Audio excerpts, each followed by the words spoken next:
Sinampahan ng mga reklamong tax evasion at failure to file tax returns si dating presidential spokesperson Harry Roque, kanyang asawang si Myla at kanilang abogado.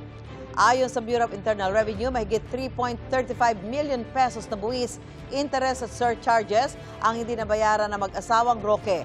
Kaugnay yan sa share sa kumpanyang Viancam Holdings and Trading Incorporated.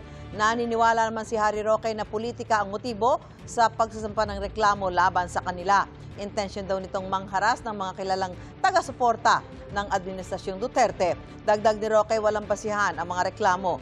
Wala raw aktual na pag-issue ng shares, kaya wala anyang dahilan para patawan sila ng buwis. Dagdag ni Roque, lahat ng kanilang tax returns ay naihain ng maayos. Panawagan ni Roque maging patas at sumunod sa due process. Patuloy raw nilang ipagtatanggol ang kanilang karapatan.